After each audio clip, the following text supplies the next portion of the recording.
Hi friends, welcome back to Neha food stories. ഇന്ന് ഞാനിവിടെ വന്നിരിക്കുന്നത് ബീഫ് കുഴിമന്തിയുടെ റെസിപ്പിയുമായിട്ടാണ്. അപ്പോൾ ഇതിനു മുമ്പ് ചിക്കൻ കുഴിമന്തി എങ്ങനെയാണ് പ്രഷർ കുക്കറിൽ ഉണ്ടാക്കുന്നത് എന്ന് നിങ്ങളുമായി ഷെയർ ചെയ്തിട്ടുണ്ടായിരുന്നു. അപ്പോൾ എല്ലാവർക്കും ഒരുപാട് ഇഷ്ടപ്പെട്ട റെസിപ്പി ആയിരുന്നു അത്. അപ്പോൾ ഇന്ന് നമുക്ക് പ്രഷർ കുക്കറിൽ എങ്ങനെയാണ് ബീഫ് കുഴിമന്തി ഉണ്ടാക്കുന്നത് എന്ന് നോക്കാം. നമുക്ക് വളരെ ഈസി ആയിട്ട് പ്രഷർ കുക്കറിൽ ബീഫ് കുഴിമന്തി ഉണ്ടാക്കാം. നമ്മൾ ഹോട്ടലിൽ നിന്നൊക്കെ വാങ്ങി കഴിക്കുന്ന അതേ ടേസ്റ്റാണ് കേട്ടോ ഈ കുഴിമന്തിക്ക്. പിന്നെ അവർ ഭംഗിക്ക് വേണ്ടി കളറൊക്കെ യൂസ് ചെയ്യും. ഞാനിവിടെ കളറൊന്നും യൂസ് ചെയ്തിട്ടില്ല. അപ്പോൾ കാണാൻ വലിയ ഭംഗിയൊന്നും ഇല്ലെങ്കിലും നല്ല ടേസ്റ്റാണ് കേട്ടോ. പിന്നെ സ്മോക്കി ഫ്ലേവറും കൊടുക്കുന്നുണ്ട് കേട്ടോ ഈ റൈസിൽ. അതൊക്കെ ഇപ്പോൾ നിങ്ങൾ കാണുമ്പോൾ നിങ്ങൾക്ക് മനസ്സിലാവും. അപ്പോൾ എല്ലാവരും വീഡിയോ കാണുക, എന്നിട്ട് ഉണ്ടാക്കി നോക്കിയിട്ട് ഫീഡ്ബാക്കൊക്കെ അറിയിക്കണം കേട്ടോ. അപ്പോൾ നമുക്ക് കിച്ചണിലോട്ട് പോയിട്ട് ഇത് എങ്ങനെയാണ് ഉണ്ടാക്കുന്നത് എന്ന് നോക്കാം.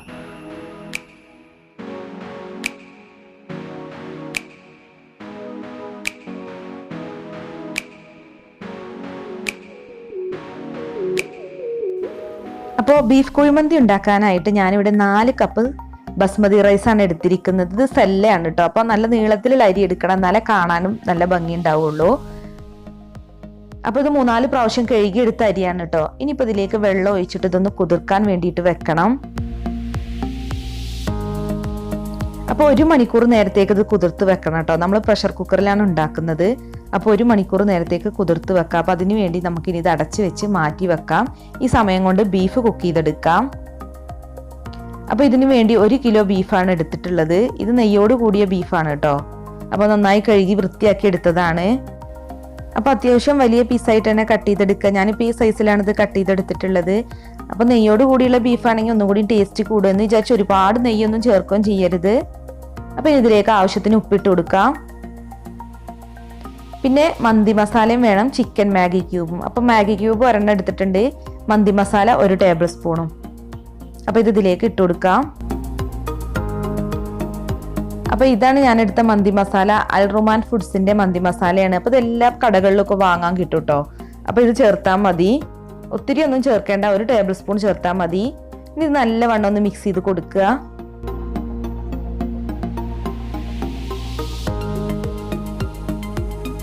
പിന്നെ ഇതിലേക്ക് ചേർക്കേണ്ടത് വെളുത്തുള്ളി ഇഞ്ചി പേസ്റ്റ് ആണ്. അപ്പോൾ 1 ടേബിൾ സ്പൂണാണ് ഞാനിവിടെ എടുത്തിട്ടുള്ളത്. അപ്പോൾ ഇതും കൂടി ചേർത്താൽ മതി. ഇനി അധികം ഇൻഗ്രീഡിയൻസ് ഒന്നും നമ്മളിതിലേക്ക് ചേർക്കേണ്ട ആവശ്യമില്ല.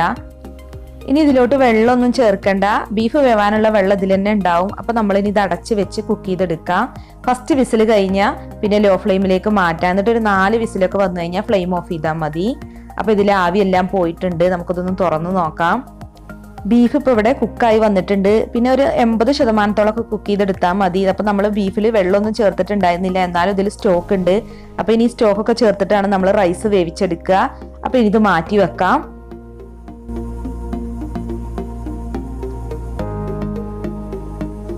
ഇനി നമുക്ക് ഒരു പാൻ അടുപ്പിൽ വെക്കാം. എന്നിട്ട് അതിലേക്ക് ഈ ബീഫ് ഒന്ന് ഇട്ടാണ്ട് ഒന്ന് റോസ്റ്റ് ചെയ്തെടുക്കണം. ഒത്തിരി ഒന്നും റോസ്റ്റ് ചെയ്തെടുക്കണ്ട, ജസ്റ്റ് ഒന്ന് റോസ്റ്റ് ചെയ്തെടുക്കുക. എന്നാൽ മാത്രമേ നമ്മുടെ ബീഫ് കഴിക്കാൻ നല്ല ടേസ്റ്റ് ഉണ്ടാവുള്ളൂ. ഒന്നും ചേർക്കേണ്ട ആവശ്യമില്ല കേട്ടോ. നമ്മൾ ബീഫിൽ കുറച്ച് നെയ്യ് ഉണ്ടാവുമല്ലോ, ആ നെയ്യിൽ തന്നെ ഇത് ജസ്റ്റ് ഒന്ന് റോസ്റ്റ് ചെയ്തെടുത്താൽ മതി. അപ്പോൾ ഉപ്പ് കുറവുണ്ടെങ്കിൽ കുറച്ച് ഉപ്പും കൂടി ഇട്ട് കൊടുക്കാം. അപ്പോൾ ഒരു 5 മിനിറ്റോളം ജസ്റ്റ് ഇതൊന്ന് റോസ്റ്റ് ചെയ്തെടുക്കുക. ഒരുപാട് ഡ്രൈ ആക്കി എടുക്കണ്ട. അപ്പൊ ഈ ബീഫിലെ വെള്ളം എല്ലാം വറ്റിയിട്ട് ഇതൊന്ന് ഡ്രൈ ആയി വന്നിട്ടുണ്ട്. ഇത് ഇത്രയും മതി, ഒത്തിരി ഡ്രൈ ആക്കി എടുക്കണ്ട കേട്ടോ. അപ്പൊ അത് ഹാർഡായി മാറും. നല്ല സോഫ്റ്റ് ആയിട്ട് നമ്മുടെ ബീഫ് ഇരിക്കണം, എന്നാലേ ടേസ്റ്റ് ഉണ്ടാവുള്ളൂ. അപ്പൊ ഇനി ഇത് മാറ്റി വെക്കാം. ഇനിയിപ്പോൾ നമുക്ക് റൈസ് ഉണ്ടാക്കാം. അപ്പൊ ഞാൻ 10 ലിറ്ററിന്റെ കുക്കറാണ് എടുത്തിട്ടുള്ളത്. ഇനി ഇതിലേക്ക് 100 ml സൺഫ്ലവർ ഓയിലാണ് ചേർക്കേണ്ടത്. അപ്പോൾ നെയ്യൊന്നും ഇല്ലാത്ത ബീഫാണെന്നുണ്ടെങ്കിൽ കുറച്ചും കൂടെ അളവ് കൂട്ടാട്ടോ. ഇനിയിപ്പോൾ ഇതിലേക്ക് സ്പൈസസ് ചേർക്കാം. അപ്പോൾ ഞാനിവിടെ 2 ഡ്രൈ ലെമണാണ് എടുത്തിട്ടുള്ളത്. അപ്പോൾ കത്തി കൊണ്ട് ജസ്റ്റ് ഒന്ന് വരഞ്ഞിട്ടുണ്ട്, അതിൻ്റെ ഫ്ലേവർ ചോറിലോട്ട് ഇറങ്ങാൻ. പിന്നെ ഒരു ചിക്കൻ മാഗി ക്യൂബ് എടുത്തിട്ടുണ്ട്.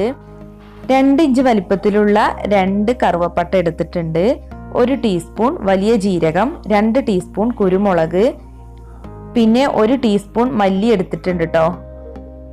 മല്ലിപ്പൊടിയല്ല, മല്ലിയാണ്. പിന്നെ 5 ഗ്രാമ്പു, 5 ഏലക്ക.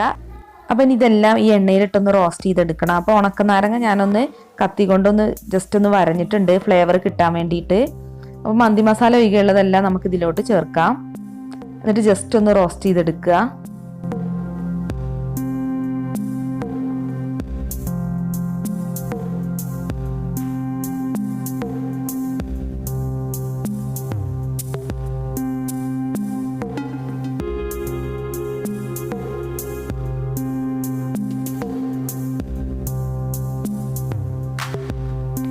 അപ്പോൾ ഇതിവിടെ റോസ്റ്റായി വന്നിട്ടുണ്ട്. ഇനി ഇതിലേക്ക് ഒരു മീഡിയം വലിപ്പത്തിലുള്ള സവാള നേരിയതായി അരിഞ്ഞെടുത്തിട്ടുണ്ട്. അപ്പോൾ അത് ചേർക്കാം. അപ്പോൾ ഈ സവാള ഒന്ന് വഴന്ന് വരണം, അതുവരെ നമ്മളിതൊന്ന് വഴറ്റി കൊടുക്കാം.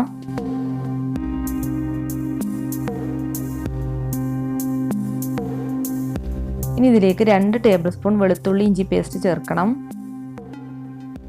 അപ്പോൾ ഈ ഇഞ്ചിയുടെയും വെളുത്തുള്ളിയുടെയും പച്ചച്ചുവ മാറുന്നത് വരെ ഒന്ന് വഴറ്റിയെടുക്കാം.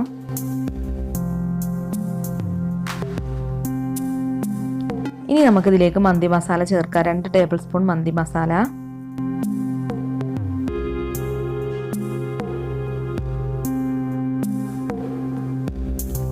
പിന്നെ വേണ്ടത് ടൊമാറ്റോ പേസ്റ്റ് ആണ്. അപ്പോൾ ഞാൻ 4 മീഡിയം വലിപ്പത്തിലുള്ള തക്കാളി നന്നായിട്ട് മിക്സിയിലിട്ട് അടിച്ചെടുത്തതാണ്.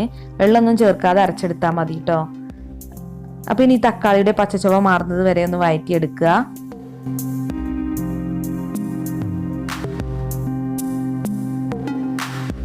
ഇനി ഇതിലേക്ക് ടൊമാറ്റോ പേസ്റ്റ് ചേർക്കുക. അപ്പോൾ ടൊമാറ്റോ പേസ്റ്റ് ഉണ്ടെങ്കിൽ ചേർത്താൽ മതി കേട്ടോ, നിർബന്ധമൊന്നുമില്ല. അപ്പോൾ ഞാനിവിടെ ഒരു 3 ടേബിൾ സ്പൂൺ ടൊമാറ്റോ പേസ്റ്റാണ് ചേർക്കുന്നത്. അപ്പോൾ ഇതും കൂടി ഒന്ന് മിക്സ് ചെയ്ത് കൊടുക്കാം.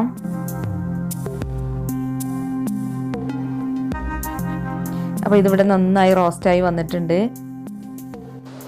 ഇനി ഇതിലേക്ക് ബീഫ് വേവിച്ച വെള്ളം ചേർക്കാം. അപ്പോൾ 2 കപ്പ് ബീഫ് വേവിച്ച സ്റ്റോക്കാണിത്. അപ്പോൾ ഇത് ചേർക്കാം. അപ്പോൾ നമ്മൾ 4 കപ്പ് റൈസാണ് എടുത്തിട്ടുള്ളത്. അതിലേക്ക് 6 കപ്പ് വെള്ളമാണ് വേണ്ടത്. അപ്പോൾ 2 കപ്പ് ബീഫ് വേവിച്ച വെള്ളം ഉണ്ട്. ഇനി ബാക്കി മാത്രം വെള്ളം ചേർത്താൽ മതി. അപ്പോൾ എത്രയാണോ ബീഫ് സ്റ്റോക്ക് ഉള്ളത് അതിനനുസരിച്ച് കണക്കാക്കിയിട്ട് വേണം വെള്ളം ചേർക്കാൻ. അപ്പോൾ ഞാനിപ്പോൾ 4 കപ്പ് വെള്ളമാണ് ഇപ്പോൾ ചേർക്കുന്നത്. അപ്പോൾ മൊത്തം 6 കപ്പ് കേട്ടോ, സ്റ്റോക്കും വെള്ളവും കൂട്ടി. അപ്പോൾ ഇനി ഇതൊന്ന് തിളച്ച് വരണം. 1 കപ്പിന് 1.5 കപ്പ് വെള്ളം എന്ന രീതിയിലാണ് എടുക്കേണ്ടത്. അതായത് 1 കപ്പ് റൈസിന് 1.5 കപ്പ് വെള്ളം. ഇനി ഇതിലേക്ക് ആവശ്യത്തിന് ഉപ്പിട്ട് കൊടുക്കുക. നമ്മൾ റൈസും കൂടി വേവിച്ചെടുക്കുന്നതിന് വേണ്ടിയിട്ടുള്ള ഉപ്പാണ് കേട്ടോ ഇട്ട് കൊടുക്കേണ്ടത്. അപ്പോൾ ഈ 1 കപ്പിനാണ് ഞാൻ വെള്ളം അരിയെല്ലാം അളന്നത്. 250 ml കപ്പാണിത്. അപ്പൊ നിങ്ങൾ ഏത് പാത്രത്തിനാണോ അരി എടുക്കുന്നത് ആ പാത്രത്തിന് 1.5 പാത്രം വെള്ളമാണ് ചേർക്കേണ്ടത്. അപ്പൊ ഇനി ഈ വെള്ളം ഒന്ന് തിളച്ച് വരണം. നന്നായി തിളച്ചതിന് ശേഷം വേണം നമുക്ക് ഇതിലോട്ട് അരി ഇട്ട് കൊടുക്കാന്. നമ്മൾ 1 മണിക്കൂർ വെള്ളത്തിൽ കുതിർത്ത് വെച്ച അരിയാണിത്. അതിനുശേഷം നമ്മൾ ഇതിലെ വെള്ളമെല്ലാം വാർത്ത് കളയണം. വെള്ളമെല്ലാം വാർത്തതിന് ശേഷം മാത്രമേ ഇതിലോട്ട് ചേർക്കാൻ പറ്റുള്ളൂ, അല്ലെങ്കിൽ വെള്ളമൊക്കെ അധികമാവാൻ സാധ്യത ഉണ്ട്. അപ്പൊ ഇനി റൈസ് ഇതിലേക്ക് ചേർക്കാം.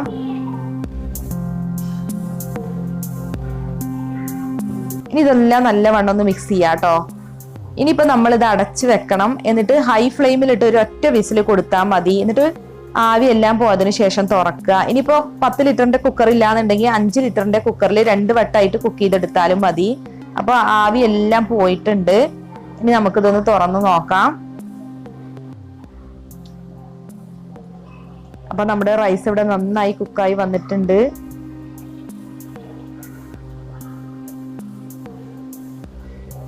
കണ്ടില്ലേ, അരിയൊന്നും പരസ്പരം ഒട്ടിപ്പിടിച്ചിട്ടോ ഒന്നുമില്ല. അപ്പൊ നമുക്ക് ഇനി ഇതിലേക്ക് ഒരു സെൻട്രലായിട്ട് ഒരു കുഴി ഉണ്ടാക്കണം, നമ്മൾ റോസ്റ്റ് ചെയ്ത് വെച്ചിട്ടുള്ള ബീഫ് വെക്കാന്. അപ്പൊ നമുക്ക് ഈ റോസ്റ്റ് ചെയ്ത് വെച്ചിട്ടുള്ള ബീഫ് ഇനി റൈസിന്റെ മുകളിലേക്ക് ഇട്ട് കൊടുക്കാം. ഇനി റൈസ് വെച്ച് ഈ ബീഫ് ഒന്ന് കവർ ചെയ്ത് കൊടുക്കാം. അപ്പൊ ഇനി നിങ്ങൾക്ക് റൈസ് ഒട്ടിപ്പിടിക്കാൻ തോന്നുന്നുണ്ടെങ്കിൽ ഒരു നാരങ്ങ നീരൊക്കെ ചേർക്കാട്ടോ, എന്നാ പിന്നെ റൈസ് ഒട്ടും ഒട്ടിപ്പിടിക്കില്ല. ഞാൻ നാരങ്ങ നീരൊന്നും ചേർത്തിട്ടില്ല.